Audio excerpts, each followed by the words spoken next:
BRS party working president KTR గారు మరియు మా మాజీ మంత్రివర్యులు మా ఎమ్మెల్యే మల్లారెడ్డి గారి ఆదేశాల మేరకు మేడ్చల్ ఉమ్మడి మండలంలో మేడ్చల్ మున్సిపాలిటీలో మరి నిరసన కార్యక్రమం తెలుపుతూ ఉన్నాం. ఎందుకనంటే నిన్న మా జగదీశ్వర్ రెడ్డి గారిని, మాజీ మంత్రి జగదీశ్వర్ రెడ్డి గారిని అసెంబ్లీకి రోజుకి ఒకరినో ఎమ్మెల్యే బీఆర్ఎస్ ఎమ్మెల్యేలను సస్పెండ్ చేయడం, వాళ్ళు సభ నడిపించుకోవడం, ఉన్నది ఉన్నట్టుగా మాట్లాడితే అన్యాయంగా జగదీశ్వర్ రెడ్డి గారిని సస్పెండ్ చేయడం ఇది చాలా విడ్డూరం.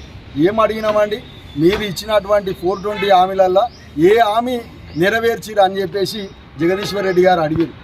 గవర్నర్ చదివిన సందేశం ఏముంది, కాంగ్రెస్ పార్టీ ఏదైతే స్లిప్ రాసిచ్చారో గవర్నర్ గారు అదే చదవడం జరిగింది. మరి అన్ని హామీలు నెరవేర్చినామంటే ఏ హామీ నెరవేర్చిరని మా ఎమ్మెల్యేలు, మా మాజీ మంత్రివర్యులు అందరూ కూడా నిలదీస్తే వాళ్ళని సస్పెండ్ చేయదు.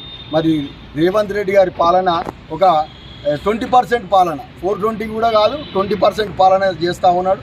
తగిన రోజులలో తగిన మూల్యం ఆయన చెల్లించుకోక తప్పదు.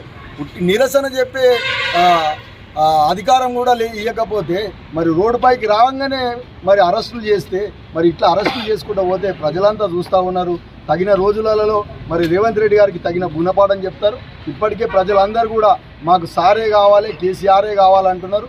మరి వాళ్ళకు కూడా అర్థమయ్యే స్థానిక సంస్థల ఎలక్షన్లు పోస్ట్పోన్ చేస్తూ ఉన్నారు. బీసీ రిజర్వేషన్ అన్నారు, బీసీ రిజర్వేషన్ అన్న ఏది లేదు.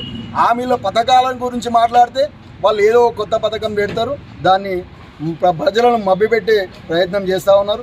ఏ మహిళని అడిగినా, ఎవరిని అడిగినా రేవంత్ రెడ్డి పాలన ఫెయిల్ అని కూడా చెప్తారని కూడా ప్రజలందరూ సిద్ధంగా ఉన్నారు.